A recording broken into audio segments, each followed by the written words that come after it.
Assalamualaikum warahmatullahi wabarakatuh.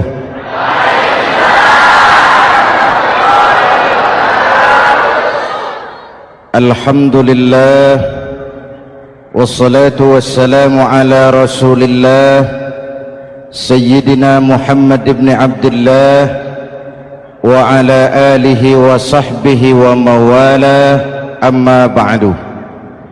Saudara-saudara kaum muslimin di seluruh tanah air, hari-hari pada minggu akhir Ramadan kita bersama-sama menyaksikan sebuah fenomena tentang pindahnya kegiatan umat dari masjid ke pasar, dari masjid ke terminal, dari masjid ke stasiun, dari masjid ke bandara. Apa boleh buat, itulah wajah kita, bahwa lebaran artinya mudik, bahwa lebaran artinya baju baru dan makanan. Lebaran berbeda dengan Idul Fitri. Lebaran adalah tradisi yang setiap kita boleh ikutan.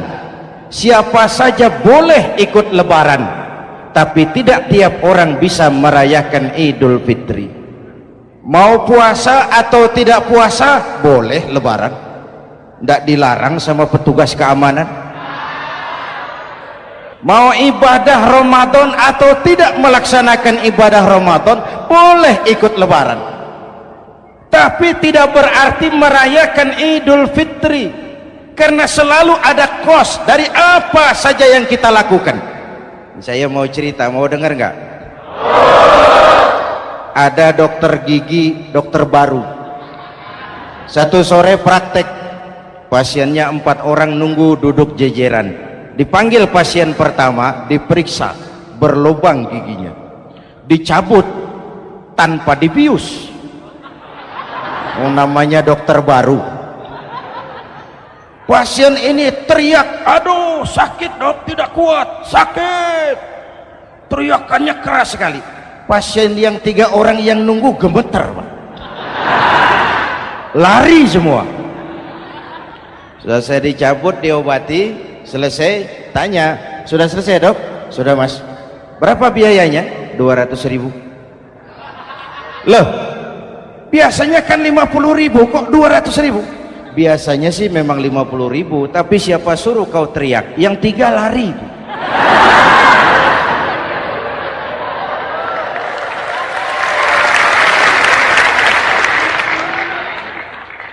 Cerita pendek ini ingin berpesan kepada kita, selalu ada ongkos yang harus kita bayar dari apa saja yang kita lakukan.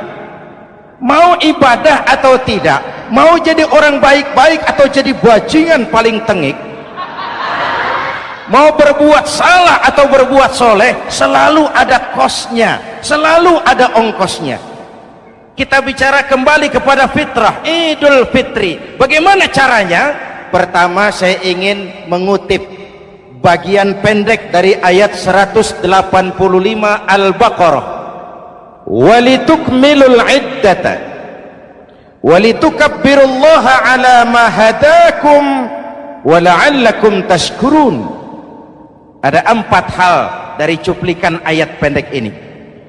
Pertama, walitukmilul iddata, hendaknya engkau sempurnakan jumlah bilangan hari puasamu. Berpuasa sebulan penuh. Sebulan penuh itu bisa 29, bisa 30. Pak, kalau beda pendapat bagaimana? Ada yang lebaran tanggal 5, ada yang lebaran tanggal 6. Hadirin, bagi yang punya kemampuan berijtihad, silahkan melakukan ru'yatul hilal. Bagi yang tidak, lebih aman ikut pesan Nabi. Apa pesan Nabi? Fa iza ikhtalaftum fa alaikum bisawadil a'zam ma'al haqqi wa ahlihi. Kalau kamu berbeda pendapat, ikut golongan terbanyak yang benar dan ahlinya. Jadi walaupun banyak, kalau tidak benar dan bukan ahlinya, tidak usah ikutin. Banyak benar dan ahlinya. Contoh, 100 insinyur berbeda pendapat dengan 10 kiai tentang doa kunut. Yang diikuti pasti 10 kiai, bukan 100 insinyur. Betul? Atau sebaliknya, 10 insinyur berbeda dengan 100 kiai tentang konstruksi jembatan. Yang diikuti tentu 10 insinyur, benar dan ahlinya. Maka yang paling aman, kita punya Departemen Agama. Departemen Agama punya ahli dari MUI, dari Nahdlatul Ulama, dari Muhammadiyah, dari Al-Wasliyah, dari Syarikat Islam, dikumpulkan melakukan ru'yatul hilal. Yang paling aman, dengerin saja pengumuman Departemen Agama.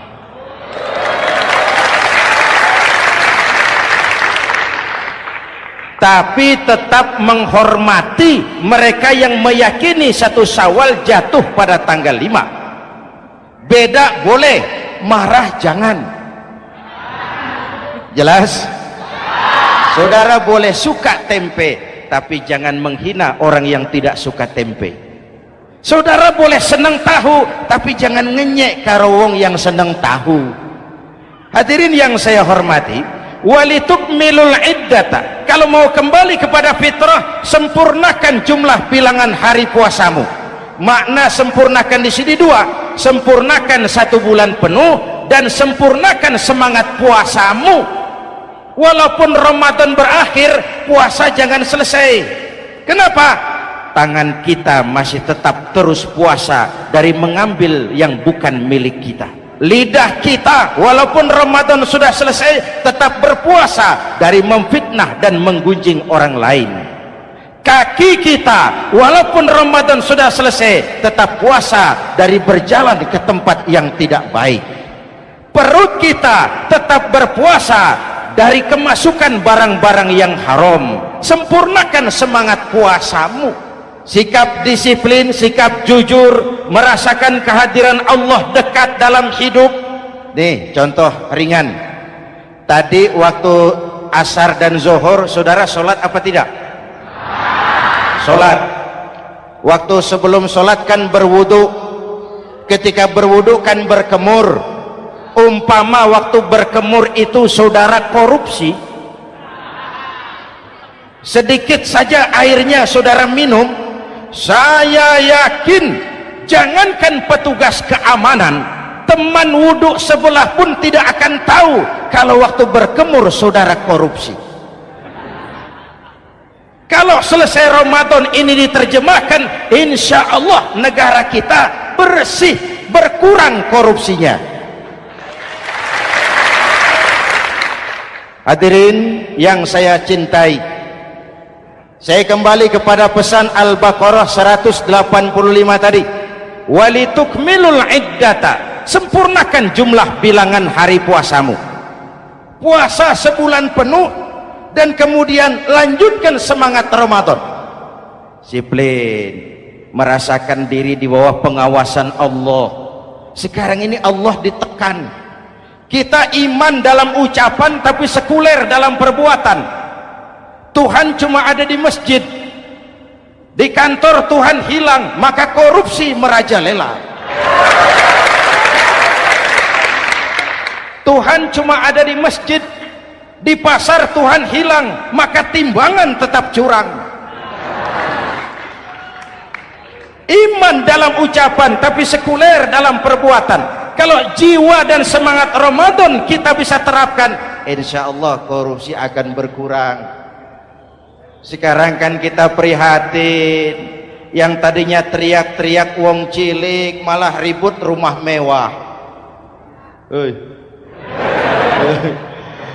Yang tadinya teriak-teriak rakyat kecil sekarang malah ribut soal villa 5 miliar. Ini kan menyedihkan, memilukan dan memalukan, tidak punya sense of crisis. Nah, saya juga nggak tahu apa itu. Udah dengerin aja, kenapa sih? usil bener. Padahal ekonomi kita masih terpuruk, lapangan kerja sulit, jumlah pengangguran rata-rata 2 juta orang per tahun, lapangan kerja baru sulit terbuka karena investor jangankan yang dari luar mau masuk, yang di dalam siap-siap keluar. Terakhir kita dengar Sony, pabrik elektronik besar, mau cabut lagi, pindah invest ke Taiwan, menyusul pabrik silet yang di Ciputat itu. Ketika ditanya apa investasi di Cina lebih murah, tidak, dia bilang lebih mahal, cuma lebih pasti. Di Indonesia murah, cuma mejanya kebanyakan, biaya siluman, namanya siluman nggak karu-karuan, keluar uang banyak, urusan tidak pasti, capek. Disahkan undang-undang penyiaran yang justru ditolak oleh masyarakat penyiar sendiri. Industri penyiaran bakal kolaps karena sekarang ini boro-boro mereka industri televisi mau break even point, mau pulang modal, dengan ke depan bisa bangkrut. Akibatnya bisa kita pastikan, jumlah pengangguran makin bertambah.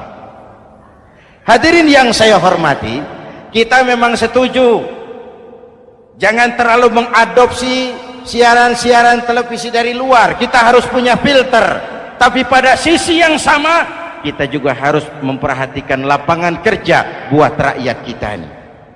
Walitukmilul iddata, sempurnakan jumlah bilangan hari puasamu.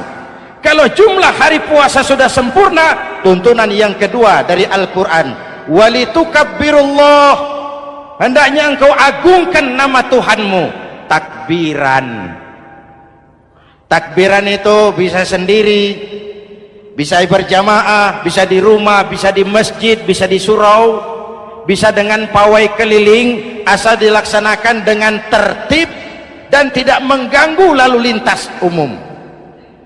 Prakteknya yang terjadi, pawai keliling itu mengganggu ketertiban umum, perang petasan, mengganggu lalu lintas, terjadi macam ada yang takbiran bawa bendera partai. Innalillahi wa inna ilaihi raji'un. Ini takbir politik. Hadirin yang saya hormati, kalimat takbir dalam kondisi kita, saya ingatkan kepada satu ungkapan Bung Tomo.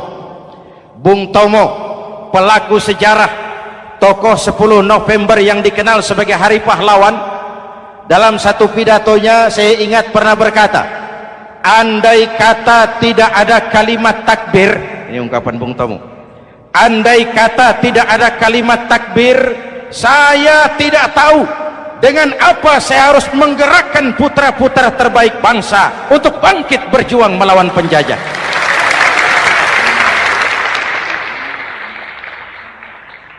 Ketika Allahu Akbar itu londo, kelihatannya kecil, meriam nggak meleduk. Dahulu orang-orang tua kita cuma ada 2 kata, merdeka atau mati. Tidak berpikir nanti kalau menang dan merdeka saya jadi wali kota di mana.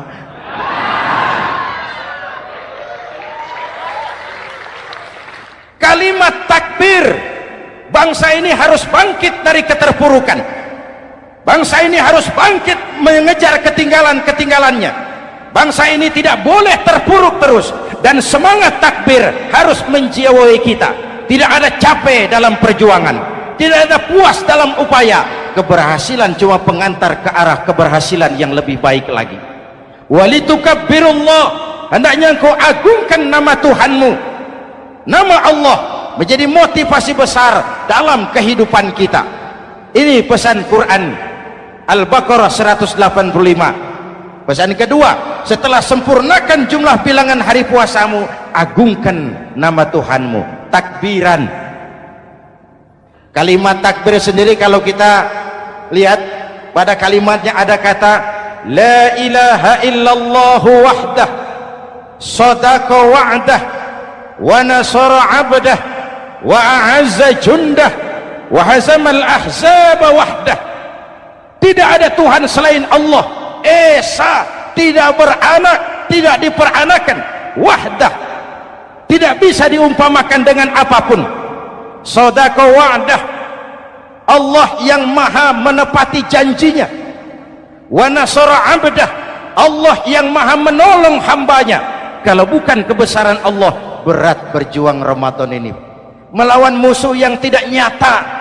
Puasa itu kalau olahraga golep, benar Pak.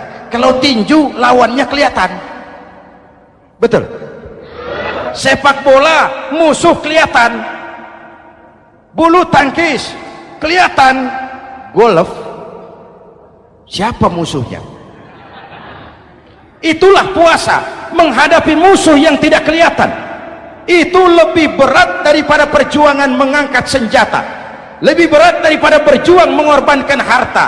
Tapi kalau di bulan Ramadan saja Rasulullah menang dalam perang Badar, itu harus jadi sumber motivasi. Dengan kalimat takbir, dengan keagungan Allah, bangsa Indonesia harus bangkit dari keterpurukan. Ibu bapak hadirin yang saya hormati, jadi bukan akhir Ramadan lalu sibuk beli baju. Boleh, boleh, tapi bukan itu yang utama. Laisal id bilibasin jadid, walakinnal id bita'atin yazid. Idul Fitri bukan pakaian baru. Idul Fitri adalah ketaatan yang meningkat, yang telah ditempa, digojlok, digembleng oleh Ramadan.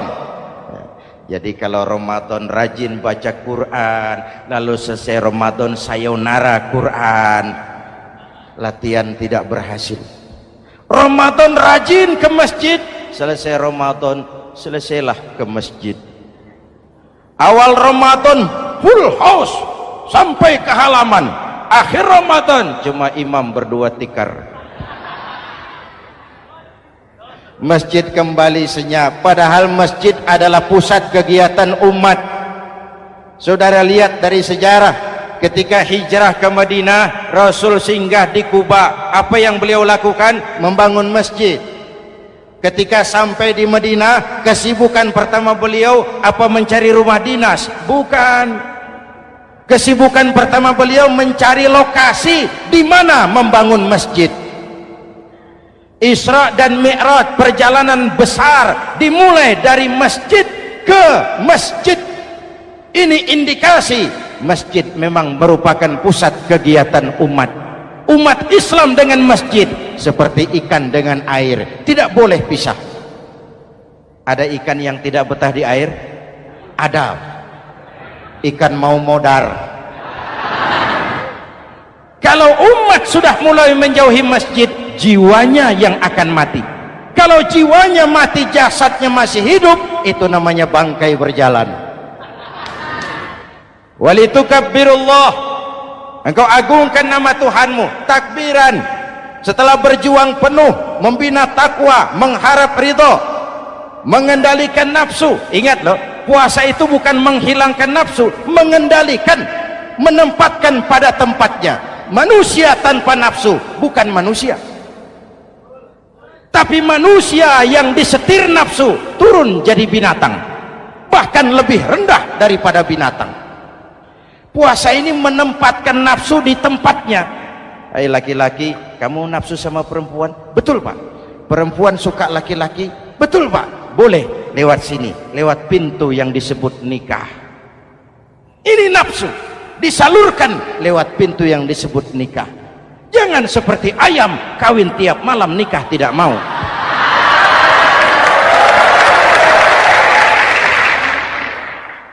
Hai manusia, nafsu kepada materi, kepengen kaya? Iya Pak, boleh. Usaha yang halal, jual beli yang halal. Wa ahallallahu al-bai'a wa harrama riba.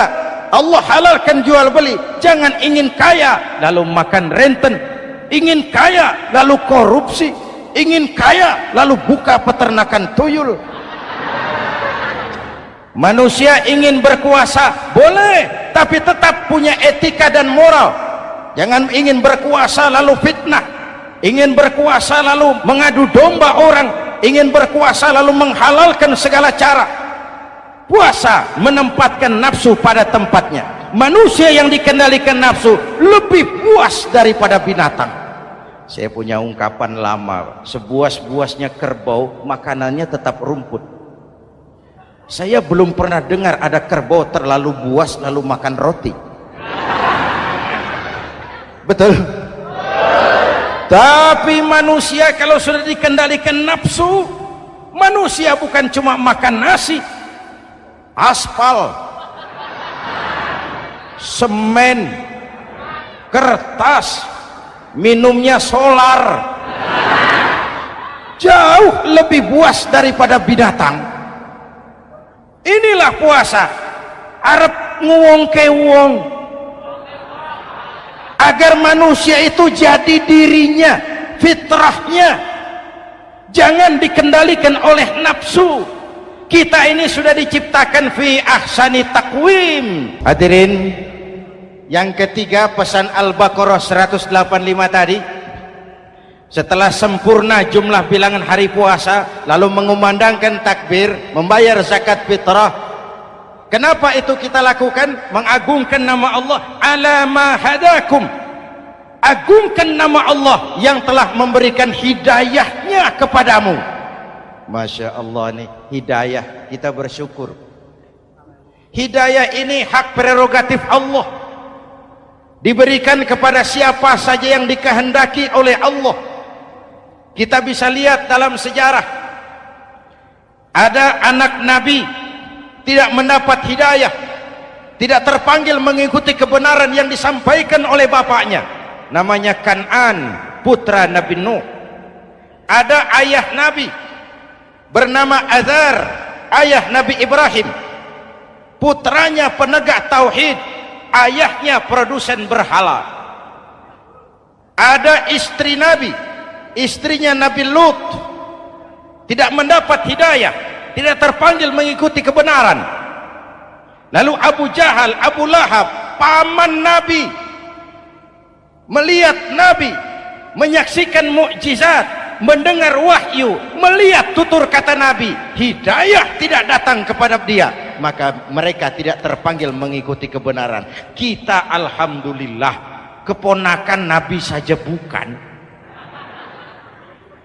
mendapat yang namanya hidayah ini harus kita pelihara, kita jaga baik-baik, karena ini merupakan hak prerogatif Allah. Yahdi man yasha, diberikan kepada siapa saja yang dikehendakinya. Hadirin, sembari kita mengambil pelajaran tentang Kan'an yang tidak dapat, putra Nabi Nuh. Ini saya ngambil bagian cerita sejarah, masih mau dengar? Nabi Nuh diberi umur 950 tahun, berdakwah sepanjang hidup. 800 tahun beliau dakwah, dapat pengikut tidak lebih 80 orang, rata-rata 10 tahun satu. Yang dihadapi ini umat yang kurang ajar, bandel, bajingan, tengik. Kalau diceramahi, telinganya ditutup dengan tangannya. Ini saking kurang ajarnya ini umat. Diberikan dakwah, telinganya ditutup dengan tangan. Nabi Nuh ketika di puncak kesabarannya munajat, ya Rabb, bagaimana Nuh? Siang malam saya berdakwah kepada umat ini, saya sampaikan risalahmu, saya canangkan seruanmu, saya sampaikan ajaranmu. Inni da'autu qaumi lailan wa nahara, siang malam saya berdakwah kepada umat. Wa inni kullama da'autuhum ja'alu asabi'ahum fi adhanihim, tiap kali saya sampaikan dakwah kepada mereka, mereka tutup telinganya dengan tangannya. Saya tidak sanggup menghadapi umat seperti ini, ya Allah. Habis mau kamu bagaimana Nuh? Sikat saja sudah semua ini, bikin mati saja. Nanti kalau punya anak, anaknya kafir lagi. lebih baik bapak moyangnya, mbah-mbahnya sikat semua. Rabbi la tazar 'alal ardi minal kafirina dayyara, jangan disisakan orang kafir, habisin semua. Itu mau kamu? Iya. Buat kapal Nuh, nanti aku turunkan banjir. Dengan apa saya membuat kapal ya Rabb? Pakai kayu. Nuh, kayunya dari mana ya Rabb? Dari pohon tentu. Pohonnya belum ada ya Rabb, tanam dulu. Nuh membuat kapal, kayunya nanam pohon dulu. Apa artinya? Perjuangan bukan simsalabim abragedabra. Perjuangan bukan makan lombok, ini hari dimakan, ini hari pedas. Perjuangan itu proses, ada keringat, ada air mata, ada darah, tempo-tempo nyawa. Itulah perjuangan. Sudah pohon ditebang, buatkan kapal di tengah kampung. Umat unjuk rasa lagi. Nuh makin gila, bikin kapal di tengah kampung, mau belayar kemana? Selesai Nuh, selesai ya Rabb, naik. Orang-orang yang beriman bersamamu naik. Binatang serba sepasang naik. Naik Nuh, naik orang beriman, naik binatang serba sepasang. Gerimis mulai turun. Setelah kapal semua terisi, Nabi Nuh kontrol. Sudah naik semua? Sudah. Nuh, Mas Bejo ada? Ada. Bawa Painem, naik sudah, masuk. Oke. Hei, Kan'an anak saya ikut tidak naik kapal? Kami tidak lihat. Nuh turun ke bawah. Ada Kan'an? Kami tidak lihat. Nuh naik ke atas buritan, kelihatan Kan'an tidak ikut naik kapal, kumpul bersama orang kafir di daratan. Inilah potret kehidupan, kumpul dengan orang-orang kafir. Berapa banyak anak-anak kita tidak mau ikut orang tuanya ke masjid, kumpul dengan orang-orang kafir di tempat maksiat. Nuh karena sayang kepada anak, dari atas kapal memanggil, ya bunayya rkam ma'ana. Ya, ini bahasa orang manggil, Pak. Kan'an, kesini nak, naik kapal sama papi. Ini terjemahan bebas. Jawab Kan'an di bawah, tidak mau Pak, saya di sini saja. Jangan nak, Allah sedang murka, akan turun banjir.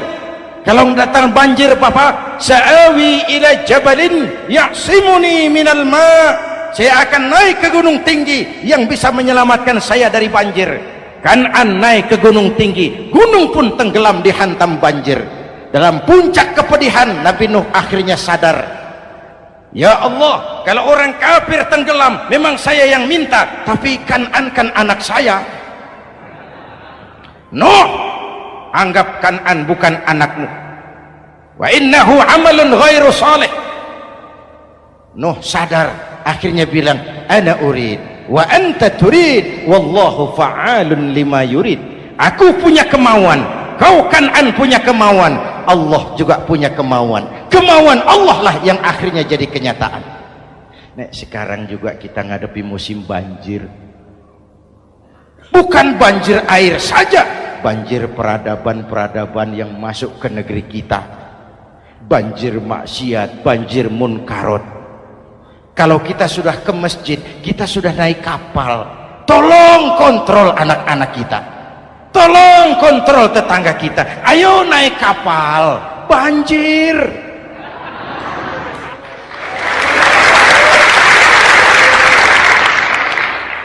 Ditutup ayat ini dengan wala'allakum tashkurun, atas hidayah yang diberikan kepada kita, kita bisa melaksanakan ibadah Ramadan, bisa takbiran, dan diakhiri dengan ungkapan tasyakkur.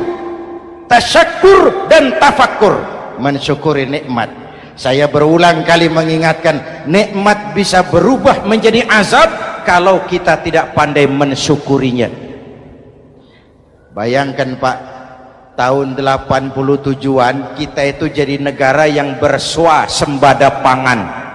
Beras kita cukup untuk rakyat kita. Sekarang kita jadi pengimpor beras terbesar. Kita beli beras ke Vietnam, kita beli beras ke Thailand, ke negara-negara yang lebih kecil dari kita. Kenapa? Karena sawah kita tanami gedung dan beton. La in syakartum la azidannakum wa la in kafartum inna adzabi lasyadid. Kalau kamu bersyukur, aku tambah nikmat. Kalau kamu ingkar, tidak pandai bersyukur, awas, azabku pedih. Maka ungkapan saya, orang kaya bisa masuk surga karena hartanya, orang kaya bisa masuk neraka juga karena hartanya. Syukur apa tidak syukur? Pejabat bisa masuk surga karena jabatannya, pejabat banyak yang masuk neraka juga karena jabatannya. Syukur apa tidak syukur?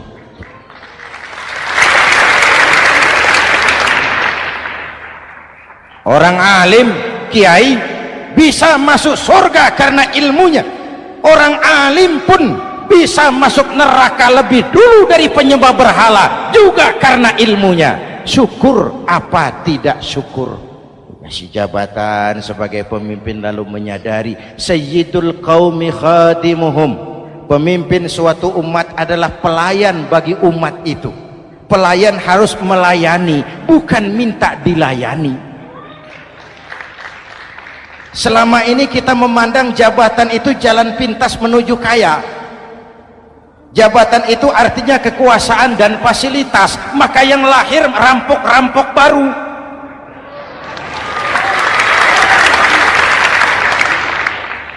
Jabatan adalah alat untuk pengabdian di tengah rakyat yang sedang susah, di tengah negara yang sedang terpuruk.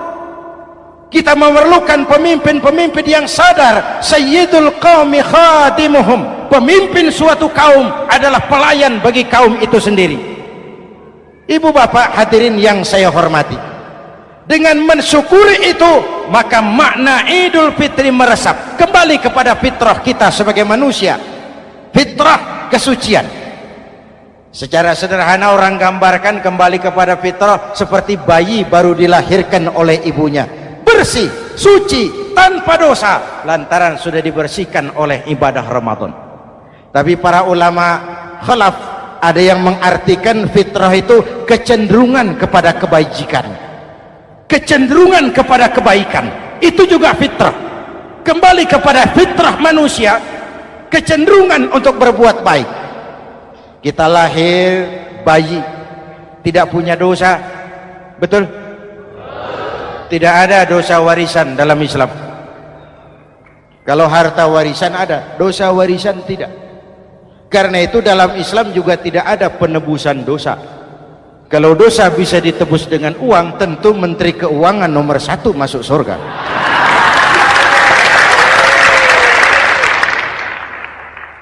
Dosa dalam Islam ditebus dengan taubat, langsung kepada Allah, sonder calo. Hadirin yang saya hormati, kembali kepada fitrah seperti bayi baru dilahirkan oleh ibunya, bersih, tidak punya dosa kepada Allah lantaran sudah dibersihkan oleh ibadah Ramadan. Soalnya kemudian kita kan tidak hanya bersalah kepada Allah, kita ini juga bergaul dengan sesama manusia, betul? Sebuah hadis, sahabat ditanya oleh Rasul, atadruna manil muflis? Saudara-saudara, tahu kamu siapa orang yang bangkrut?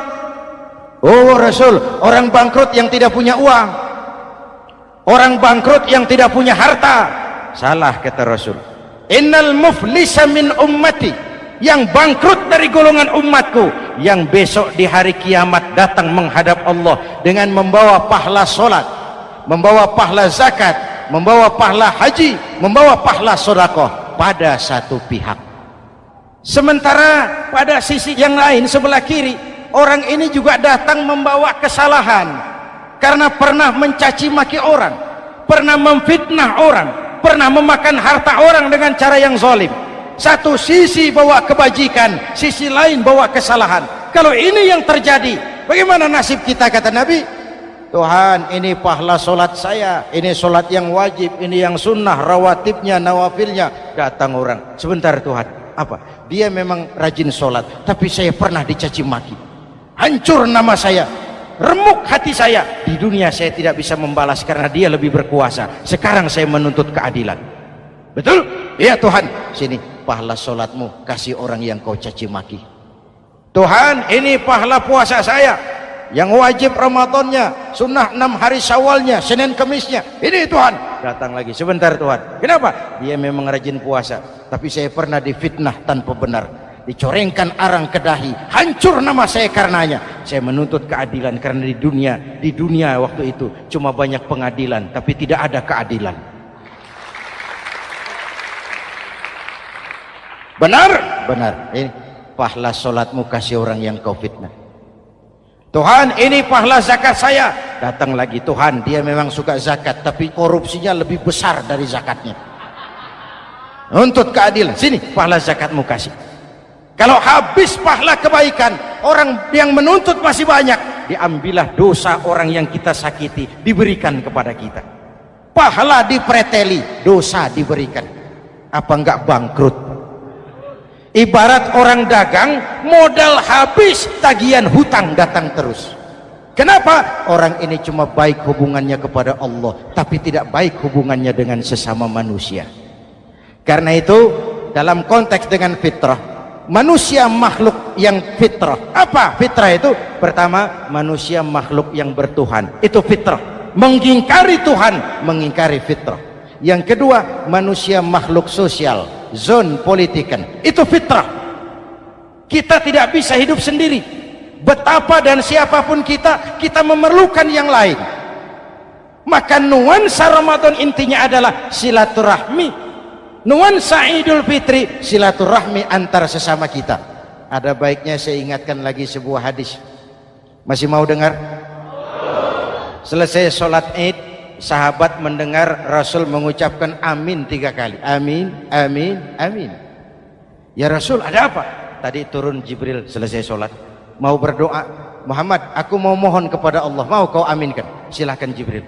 Jibril doa, Rasul amin. Doanya 3 macam permohonan, maka Rasul 3 kali mengucapkan amin. Kalau sudah Jibril yang doa, Rasul yang amin, apa iya doanya ditolak?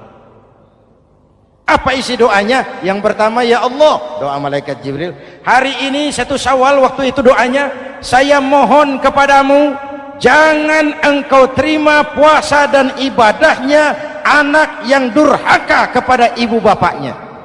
Rasul mengucapkan amin. Renungan buat kita. Itu sebabnya barangkali sesibuk-sibuk di Jakarta masih mau mudik nemui orang tua. Yang kedua, ya Rabb, saya mohon kepadamu, jangan engkau terima puasa dan ibadahnya istri yang durhaka kepada suaminya. Amin. Kedengaran Bu? Ada ibu-ibu tanya, Pak, kalau suami yang durhaka sama istrinya bagaimana? Hadisnya tidak menjelaskan itu, Bu.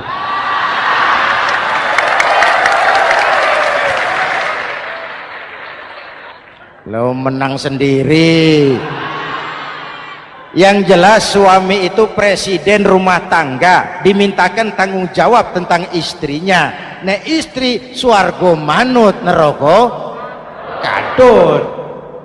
Ketika pulang Isra Mi'raj saja Rasul bercerita, aku diperlihatkan neraka. Neraka ya Rasul?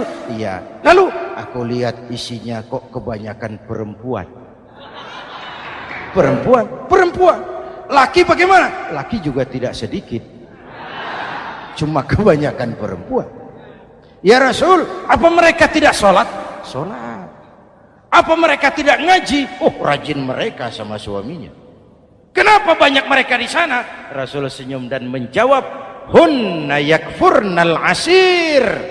Umumnya perempuan kurang bisa terima kasih sama suaminya.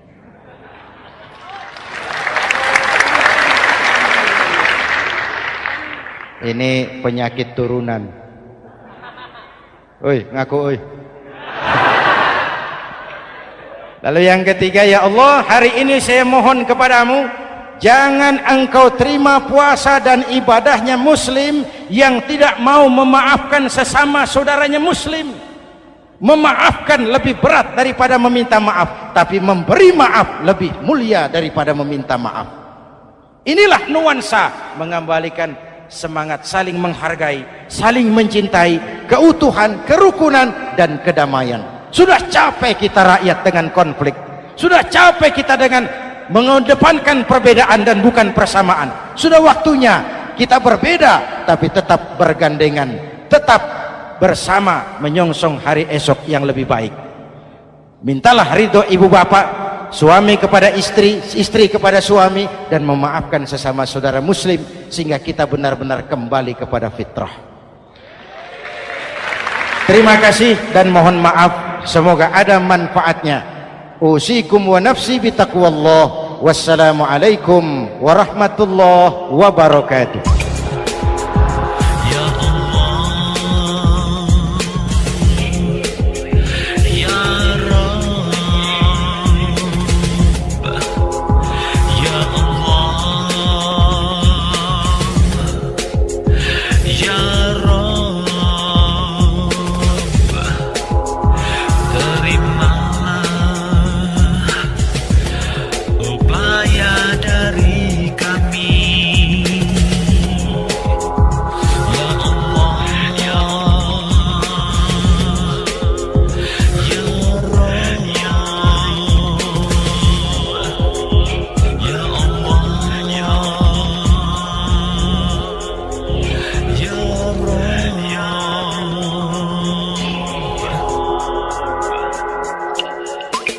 Ikhwan dan akhwat yang dirahmati oleh Allah Subhanahu wa Ta'ala, demikianlah kunjungan kami dalam acara Membangun Peradaban Islam dengan siaran radio di Indonesia.